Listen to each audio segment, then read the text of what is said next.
என்ன புடுங்க போற நீ? இத புடிச்சு படிச்சிட்டு இருந்தவங்களுக்கு என்ன விதின்னு தெரியல, படிச்சிட்டு உட்கார்ந்து இருக்கவங்களுக்கு என்ன நியாயம் தெரியல. காலேஜ் கட்டறான காலேஜ் காலகாலமா அத்து குடியா செஞ்சீங்க. பெண்களாச்சு போய் சொல்லுங்க, காரை எடுத்து போங்க. உனக்கு எல்லாத்துக்கும் 632 கோடி கோடியா கொட்டி கொடுக்கணும் பணம் இருக்கு, எங்களுக்கு salary கொடுக்க பணம் கிடையாது. இதுவரை யாராவது கூப்பிட்டு பேசுறீங்க உங்களுக்கு தெரியல. இப்ப 7 பேர் 8 பேர் பாக்குற வேலைய நாங்க ஒருத்தர பாத்துட்டு இருக்கோம்டா. உயிரை கூட பத்தாம கோடி நிலை நான் மா சுப்பிரமணியனுக்கு ஓட்டு போடல, ஸ்டாலினுக்கு ஓட்டு போட்டேன். எங்க அவன் அவன் இங்க வரணும். மா சுப்பிரமணியன் வேண்டாம், ஸ்டாலின் வரணும். எத்தனை பேர் நீங்களே யாரும் ஜிஹெச்சுக்கு போனது இல்லையா? யார் யார் என்னதான் பண்றீங்கன்னு எல்லாம் எங்களுக்கு தெரியும். எதையாவது வெளியில விட்டோம் ஒருத்தர் இருக்க முடியாதுங்க. யூனிஃபார்ம் எங்க யூனிஃபார்ம் போட விடாம டெரரிஸ்ட் மாதிரி ட்ரீட் பண்றீங்க நீங்க. பேக் தூக்கிட்டு போனா ஹாஸ்பிடல் உள்ள போக கூடாது. என்ன இருக்கு?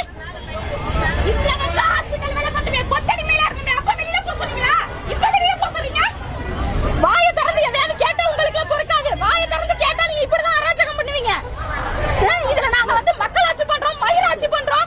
வாங்கடா, இனிமே எவனாவது தெருவுல இறங்கி ஓட்டு கேட்க வாங்க செருப்பு கட்டி அடிக்கிறேன். எவ்வளவு அராஜகம்! பொம்பளை பிள்ளைங்க மாதிரி ட்ரீட் பண்ண தெரியல உங்களுக்கு. என்னடா மரியாதை வேண்டி கிடக்கு? என்ன கொலை பண்ணாங்களா இல்ல என்ன அப்பா வீட்டு சொத்தையா கேட்டோம்? நாங்க வேலை பார்க்கறதுக்கு சம்பளம் கேக்குறோம். கவர்மெண்ட்ல சொல்றீங்க, கவர்மெண்ட்ல சொன்னா எனக்கு நம்ம மண்ணெண்ணெய் ஃப்ரீயா கொடுக்கறானா இல்ல ரேஷன்ல அரிசி ஃப்ரீயா கொடுக்கறானா?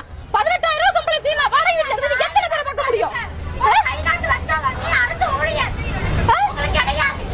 எதுவுமே கிடையாது, கவர்மெண்ட்டுக்குள்ள எதுவுமே கிடையாது. 60,000 ரூபாய் சம்பளம் வாங்குறவங்களுக்கு எனக்கு என்ன? நீ கவர்மெண்ட்ல வேலை பார்க்கற, அப்ப கவர்மெண்ட்ல வேலை பார்க்கற நீ எனக்குள்ள சம்பளத்துல கொடுக்கணும்.